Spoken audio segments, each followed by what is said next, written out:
Oh my god. I have what is quite possibly the biggest book haul I've ever done.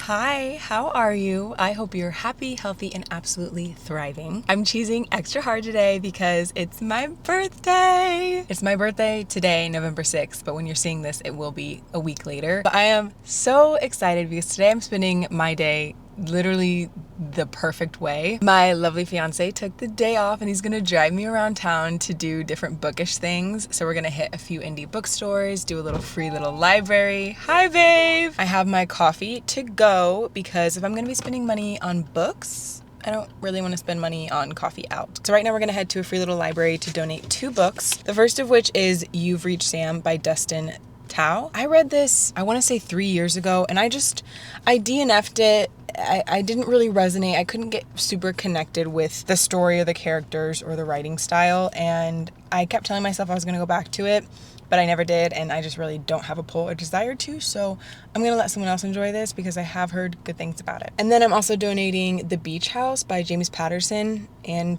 Peter Dejange. I don't even know where I got this. I honestly don't even think it's mine. I think I might have accumulated it from like my parents. So I don't know what this is about, but I, again, don't really feel a pull to read it. So I'm gonna donate it and let someone else enjoy it. You wanna say hi? Hi, fiance. I don't even know if you guys have met him. This is Jason. This is my fiance. I talk about him all the time on the vlog, but you never really see him. So, okay, let's go to the free little library.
I'm speaking really quietly. I hope you can hear me. I just don't want to be too loud. I'm the only one in this small little bookstore. I really want Six of Crows and Crooked Kingdom because it's my favorite fantasy duology of all time, but they have the Netflix and the Netflix stickers and you can't take them off. There are like the yellow covers that I don't see as often, but I really, really like them.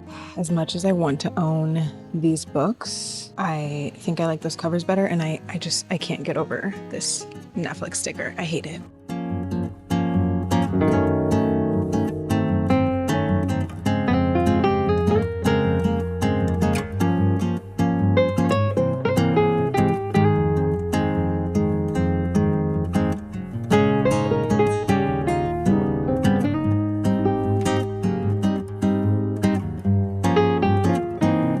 I also really want a reading journal. This is a goal of mine that I'm going to talk about in another video, but I want to start a reading journal so that I can just be a more mindful and responsible reader, if that's the right word.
It is very windy and I'm obviously, as you can tell, I'm at the ocean, so I hope you can hear me okay. I'm gonna try and keep the talking portion of this brief. Also, let me spit out my gum, that's gross. So a couple years ago, I started this little birthday tradition where I take a little moment of solitude by myself, a little moment of peace, hopefully if I can, and I do it in nature. And I journal and I reflect on the year. I feel like it's more effective for me when I reflect on the year as my birthday passes versus the year as New Year's Eve passes. I do both, but I do find it more impactful when I look back at my 26th year, 27th year of life and see it as like another rotation around the sun type of a thing. I'm going to sit here and journal a little bit. I am going to read a little bit. I have dinner in a couple hours with my family and my fiance, so I won't be here too long. I just wanted to take a little moment, and I haven't been to this lookout in quite some time. I'm a water sign, and I truly don't even know if that really matters in life, but I do feel a strong connection to the ocean and to water. Sorry, that was a weird detour. Anyway, let me go journal, and I will catch up with you after dinner when I'm home, and I will do a book haul because I got like 7 books at the bookstores that I went to. It was such a good haul. I'm so excited to share those with you. I will catch you guys later.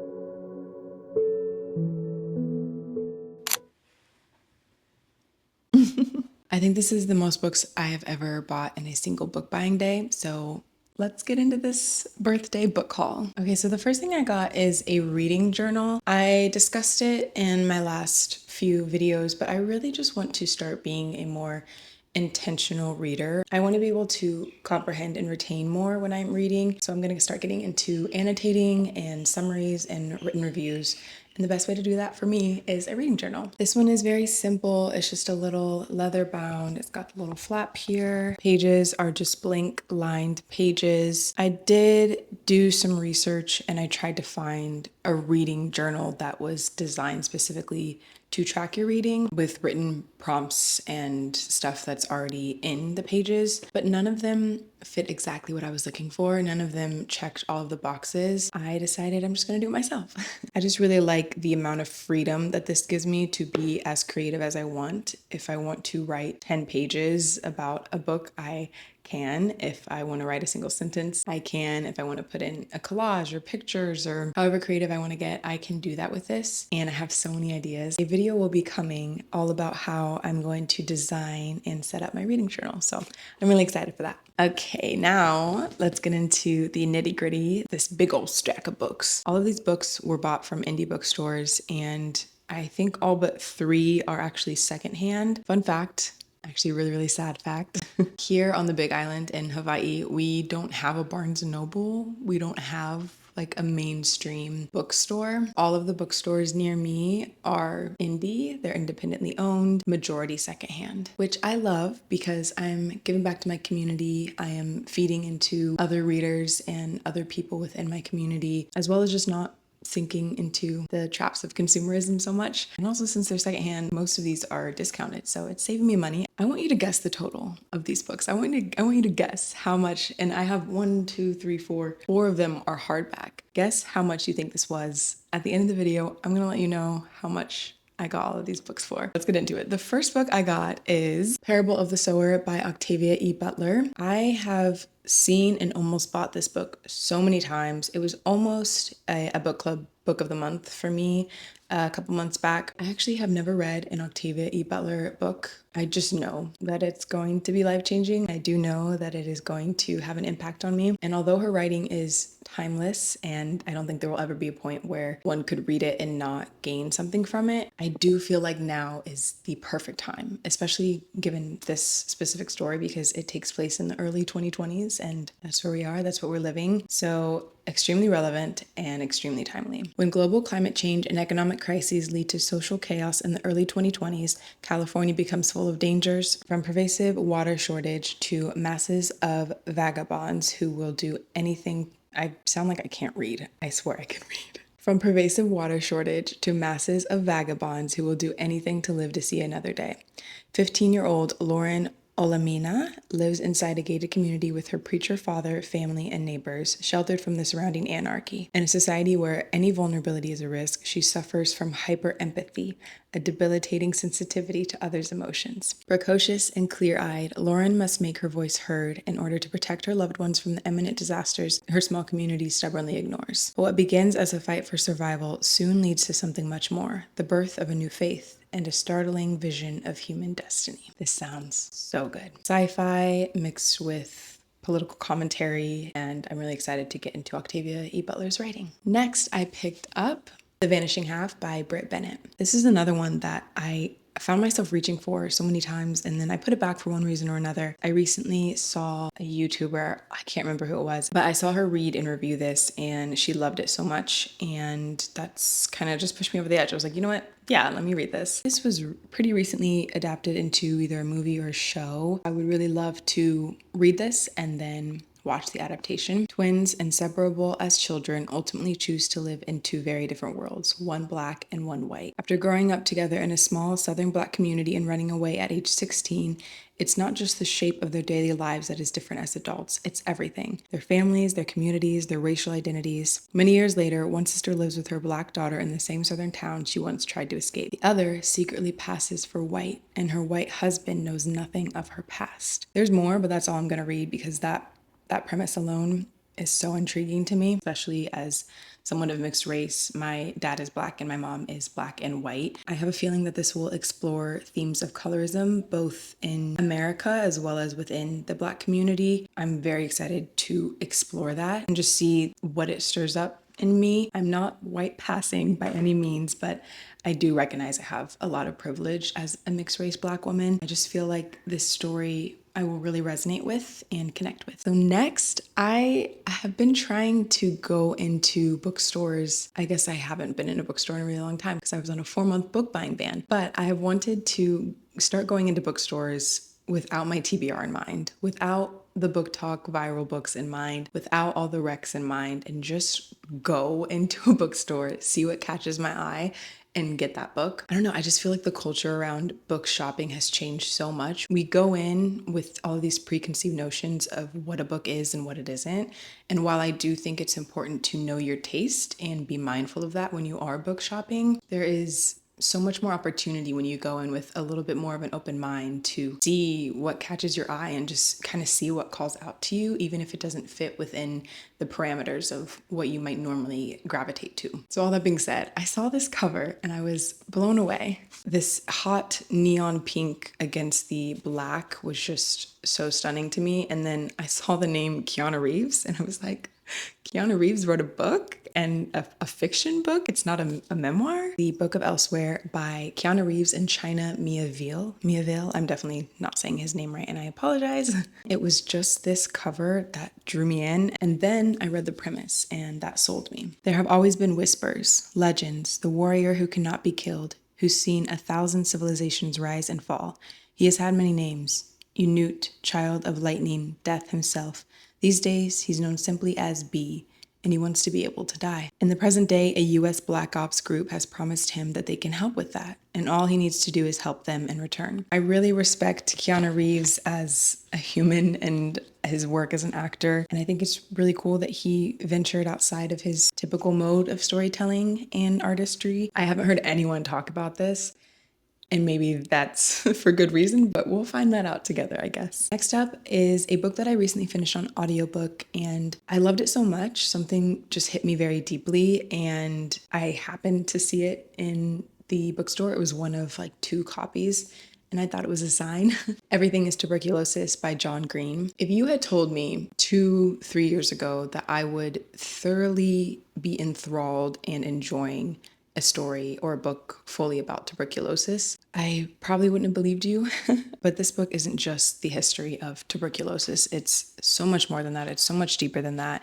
And John Green's storytelling ability, as I've known and loved since I was a teenager, really also shines through here to make this engaging and moving and impactful. I'm still kind of sitting with my thoughts, and I haven't given a full review on it yet because I think I finished it a few days ago or a week ago, but it was fantastic. And I'm very glad I have a hard copy of it because I really want to annotate this. So eventually I will do a reread or a skim through and just annotate the quotes and things that stuck out to me. Okay, next up is another book that I have never heard of before, but in the bookstore, the cover caught my eye and then the synopsis sold me. This is Small Mercies by Dennis Lehane. The cover was just very striking. I don't know if you can see it from here. It is a boy with a t-shirt that says Southie God's Country, and he's facing a line of policemen on horses. I read the synopsis and it gave me S.A. Cosby vibes. In the summer of 1974, a heat wave blankets Boston, and Mary Pat Finessi is trying to stay one step ahead of the bill collectors. One night, Mary Pat's teenage daughter, Jules, stays out late and doesn't come home.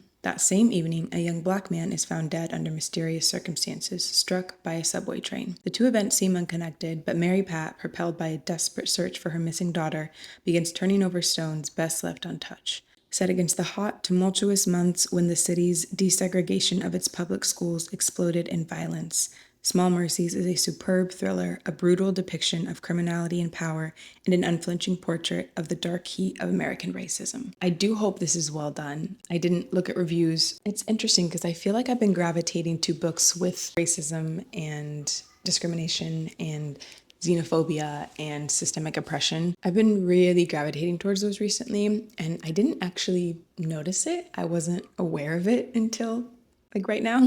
But it is a direct mirror of the turmoil that's happening in me and the climate of our world right now. I just think that's really interesting how, at least for me, my reading taste does shift so much depending on what is happening both externally but also internally inside of my heart and mind. If you couldn't tell by my current reading streak, I have been wrestling with these thoughts and questions surrounding all of the injustice in the world. I do feel like this will be a very interesting and enlightening read. And then next, you might be able to tell just from the beautiful sprayed edges here, I picked up Immortal Dark by Tigges Skirma. This is the first book in what I think is going to be a trilogy, but the second book just came out November 4th. I don't have that one yet, but I will get it. I honestly was so surprised that they had this beautiful edition in my local bookstore, but it is absolutely beautiful. This is the hardcover with the sleeve. Sprayed edges are gorgeous. It says, "No soul can enter without an invitation." This is the naked hardcover. Oh, it's gorgeous. It says, "Seek mind above blood, and if you must bleed, use it as ink." These stunning illustrations in the front, and in the back, it has the letter that Sucinius wrote. If you know, you know, but I won't spoil it. I need to read the second book before the end of the year. And then this next one, I technically bought at Office Max the next day. I was in Office Max and there was a big giant bin of discounted books. I wasn't gonna get anything, and my fiance was like, "They're like $5, you should get a book." And so I did. I hate this cover, but I have heard of this book. I've heard lovely things about it. It is Firefly Lane by Kristen Hanna. I have not read a Kristen Hanna book. I've heard honestly only amazing things about her writing. I hate this cover because, one, it has the Netflix sticker. I hate when books adopt the covers that are all about the adaptation of the book. If I wanted a cover that was the adaptation, I would have just bought a poster. I want the book cover. Spanning more than 3 decades and playing out across the ever-changing face of the Pacific Northwest, Firefly Lane is the best-selling story of two women and their friendship that defines their lives. In the turbulent summer of 1974, Kate Malarkey has accepted, I like that name, Malarkey. Kate Malarkey has accepted her place at the bottom of the 8th grade social food chain. Then, to her amazement, the coolest girl in the world moves in across the street and wants to be her friend. For 30 years, Tully and Kate are there for each other, weathering the storms of friendship, jealousy, anger, resentment. They think they've survived it all until an unexpected betrayal puts their bond to the ultimate test. Ooh, this seems like it's going to be heartwarming and dramatic. If I enjoy the story, maybe I will watch the TV Netflix series. And then last, this thickums here. This big boy. Wow, it's really floppy. I like that. I've had this book on my TBR for a very, very long time, and I saw it and I was just drawn to finally get it. This is The Priory of the Orange Tree by Samantha Shannon. I hope it is a standalone. I looked it up and it said it was a standalone because I don't know, I haven't been in the headspace for super long fantasy series. I think there's just so many fantasy worlds that I'm excited to dive into. I've been trying to kind of get through the more concise ones before I get into the 10, 12, 13 book ones. The House of Berethnet has ruled Innis for 1,000 years. Still unwed, Queen Sabran IX must conceive a daughter to protect her realm from destruction, but assassins are getting closer to her door. Ayad Durian is an outsider at court. Though she has risen to the position of lady-in-waiting, she's loyal to a hidden society of mages. Ayad, I guarantee I'm not saying that name right, so please correct me in the comments. Ayad keeps a watchful eye on Sabran, secretly protecting her with forbidden magic. Across the sea, Tane has trained to be a dragon rider since she was a child, but is forced to make a choice that could see her life unravel. Meanwhile, the divided East and West refuse to parley, and forces of chaos are rising from their sleep. What really, really sold me was the Dragon Rider. I did read and love the Fourth Wing series, and I have been craving a good dragon fantasy, honestly, ever since then. I don't know, I love the lore. I've always been obsessed with dragons. I've heard a lot of really, really fantastic reviews, so I'm hoping that I love it. There we have it. This is my birthday book haul. Thank you guys so much for spending my birthday with me. It was truly an amazing day. It's the best way to spend my birthday, surrounded by books and loved ones and good food. Thank you so much for watching. If you enjoyed it, please be sure to subscribe. I make videos on this channel all about lifestyle, books, wellness, and all other creative endeavors. So if that sounds like something you'd enjoy, definitely subscribe and join our little family. And until next time, take care of yourself, take care of your heart, and I will see you soon.